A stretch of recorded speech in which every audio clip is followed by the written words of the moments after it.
If this is your first time here, this isn't a standalone video. It's one chapter in a complete story, the entire history of evolution, from the first replicating molecules to you. Every organism we mention is your direct ancestor, not a cousin species, not something similar, your actual lineage, an unbroken chain connecting you to the origin of life. That's what makes this different from every other evolution content out there. Most of it is scattered fragments, dinosaurs here, early humans there, the Cambrian explosion somewhere else, all disconnected. But they're not disconnected. They're all chapters in the same story, your story, and you can't understand any link without seeing what came before it. Lungs don't make sense without swim bladders. Mammals don't make sense without reptiles. Each chapter builds on the last, and nothing appears out of nowhere. 4 billion years of your deep history told is one continuous thread. If that sounds interesting, Chapter 1 is in the top right corner. I'd recommend starting there. If you've been watching from the beginning, you already know what this is. Let's keep going. At 541 million years ago, the fossil record transforms. For 3 billion years, life left mostly microscopic traces, bacterial mats, single cells, and the occasional soft-bodied impression. Suddenly, within a window of perhaps 20 million years, fossils appear showing true animals with hard shells, complex eyes, jointed appendages, and sophisticated predatory structures. This is the Cambrian explosion. Not an explosion of life itself, which had been diversifying for millions of years, but an explosion of preservation as animals evolved mineralized body parts that fossilize readily. More importantly for our story, this is where the basic body plans of all major animal groups, including our own phylum Chordata, first appear in the fossil record. The trigger for this rapid diversification was an evolutionary arms race. Once one lineage evolved hard protective shells from calcium carbonate, any predator that couldn't break through those shells starved, while competitors that evolved stronger jaws or more powerful crushing appendages thrived. Prey responded by thickening shells or adding spines. Predators responded with more sophisticated hunting techniques, better sensory systems to detect hidden prey, and faster locomotion to chase down escapees. Each innovation on one side created selective pressure for counter-innovations on the other, driving rapid evolution across all animal lineages simultaneously. The chemistry of biomineralization, building hard structures from minerals, wasn't entirely new. Some ediacaran animals had produced small mineralized elements, and prokaryotes had been precipitating minerals for billions of years. But Cambrian animals systematized and controlled the process. Specialized cells secreted proteins that formed a scaffold, then deposited calcium carbonate or calcium phosphate crystals onto that scaffold in organized layers. The result was shells and skeletons with specific shapes and properties, grown and maintained by the organism rather than simply precipitated from surrounding water. Hard parts enabled larger size. Soft-bodied animals are limited by structural integrity. They collapse under their own weight beyond a certain size, especially in air or when moving against resistance.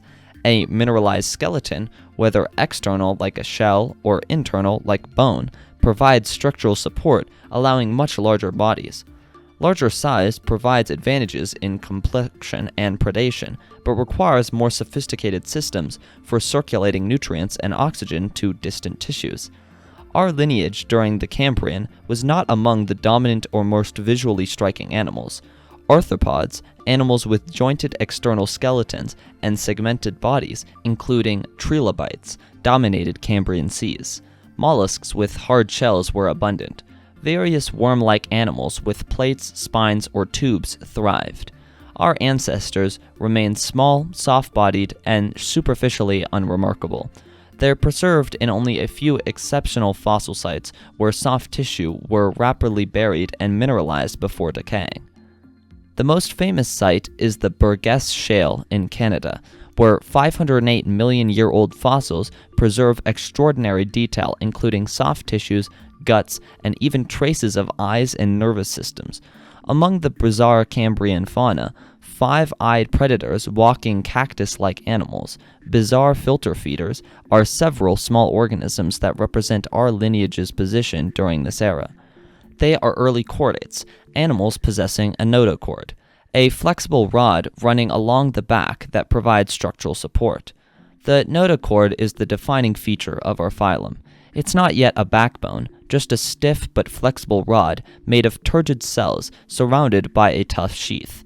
But it's positioned dorsally, along the back, and it serves the same basic function that the backbone will later serve, providing an internal skeleton that muscles can pull against for efficient swimming.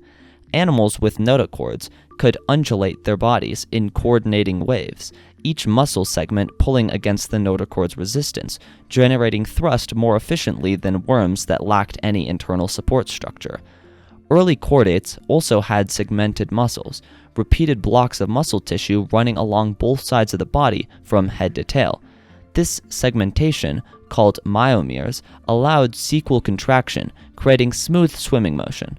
When muscles on the left contracted from head to tail in a wave, while muscles on the right relaxed, the body curved left.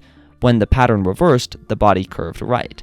Alternating these patterns rapidly generated a side-to-side swimming motion, propelling the animal forward. The earliest well-preserved chordate from the Cambrian is Pikaia, a small animal about 5 centimeters long, found in the Burgess Shale. Pikaia had a clear notochord, segmented muscles, and a distinct head with simple sensory organisms. It swam above the sea floor, probably filter feeding by drawing water through its mouth and filtering out small particles. It was not a fast or powerful swimmer, but it was more efficient than most contemporary worms. Related to Pikaia, but showing additional features are animals like Haikuixis and Mailongkungmingjua from slightly older Chinese fossil deposits around 518 million years ago. These animals, just 2 to 3 centimeters long, show not only a notochord and segmented muscles, but also possible evidence of cartilaginous elements supporting the gills and perhaps stiffening the head region. They represent steps towards vertebrates, animals with a backbone made of repeated skeletal elements called vertebrae. The importance of an internal skeleton cannot be overstated for a lineage's later success. External skeletons, like those of arthropods, provide excellent protection and support, but create constraints. To grow, an arthropod must molt, shed its entire external skeleton, grow rapidly while soft and vulnerable, then harden a new, larger skeleton. This limits maximum size because the period of vulnerability increases with body size.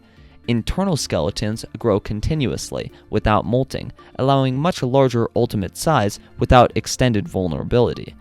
Another chordate feature visible in these Cambrian animals is the postanal tail. The body extends past the anus, providing additional surface area for muscles and propulsion.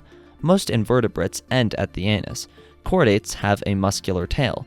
This seems minor, but matters enormously for swimming efficiency. The tail provides extra thrust without adding digestive organs or other metabolically expensive tissue, allowing faster swimming for lower energy cost. Early chordates also show a dorsal nerve cord, a hollow tube running along the back above the notochord, formed from ectoderm that rolled into a tube during development. This contrasts with invertebrates, which typically have solid ventral nerve cords running along the belly. The dorsal position, hollow structure, and formation mechanism of the chordate nerve cord indicate it evolved independently from invertebrate nerve cords, representing a distinct solution to the problem of organizing nervous system anatomy.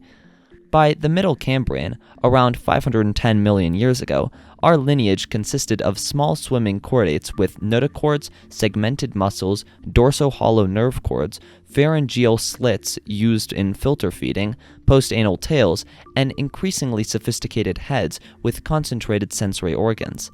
These animals were not dominant predators or ecosystem engineers. They were modest participants in Cambrian ecosystems, probably eaten regularly by arthropods and other predators occupying a middle tier in the food web.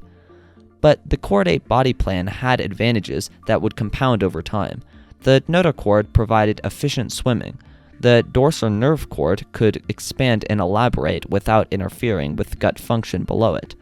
The internal support structure could be modified and added to without requiring complete redesign. The segmented muscle plan allowed fine control of swimming motion. These features created a platform for later innovations.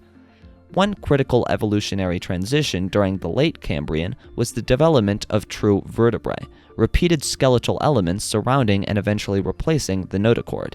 The earliest vertebrae were probably small cartilaginous arches protecting the nerve cord, appearing in addition to the notochord. Over time, these arches expanded, became more substantial, and began providing structural support themselves. The notochord persisted between the vertebrae, eventually becoming reduced to the shock-absorbing discs between vertebrae in modern vertebrates. Vertebrae provided several advantages over a simple notochord. They created a more rigid structure when needed while allowing flexibility between adjacent vertebrae. They protected the nerve cord from damage more effectively than soft tissue alone. They provided attachment points for muscles, improving swimming efficiency, and they could be modified along the body's length, larger in some regions, smaller in others, with different projections or shapes, allowing regional specialization of the body plan. The head region underwent particular elaboration. Early chordates had simple heads with light-sensitive cells and chemical sensors. By the late Cambrian, heads were developing cartilaginous structures supporting larger, more sophisticated sense organs. The front of the nerve cord expanded into a more defined brain, with distinct regions processing different types of sensory information. Eyes capable of forming images evolved, using similar optical principles to arthropod eyes, but with different developmental origins. Eyes transformed ecological interactions. An animal that can see predators approaching from a distance can flee earlier, improving survival. An animal that can see prey can hunt more effectively, improving feeding success. Vision created strong selective pressure for faster swimming, both to chase prey and escape predators, which drove improvements in muscle organization, fin structure, and body streamlining. By the end of the Cambrian, around 485 million years ago, our lineage existed as small vertebrates, a few centimeters long, with cartilaginous skeletal elements including vertebrae and skull components, segmented muscles, paired fins beginning to develop from lateral folds of tissue, image-forming eyes, and a three-part brain. They were active swimmers, probably hunting small invertebrates and fleeing from larger predators. They had moved from filter feeding to predatory feeding, requiring more sophisticated sensory systems and faster, more controlled movement. These early vertebrates set the stage for the next major transition, the evolution of jaws. For the entire Cambrian and into the following Ordovician period, all vertebrates were jawless, feeding either by filter feeding or by sucking up small prey items whole. But hidden within the architecture of the pharyngeal region, the gill-bearing area behind the head, were skeletal elements that could be modified into jaws. That modification, when it occurred, transformed vertebrates from minor participants in marine ecosystems into dominant predators. Our lineage's rise to ecological prominence begins with that innovation, which we'll explore in the next chapter. For now, the critical achievement is complete. Our ancestors passed through the Cambrian as small but increasingly sophisticated chordates, developing the vertebrate body plan that every animal in our lineage since has inherited. The notochord became a backbone. The dorsal nerve cord became a spinal cord topped by an elaborating brain. Simple sense organs became sophisticated eyes and other sensory systems. A modest filter feeder became an active predatory swimmer. Every structural feature that makes vertebrates distinctive, including the features that make humans distinctive among vertebrates, traces back to innovations established during this explosive period of animal evolution.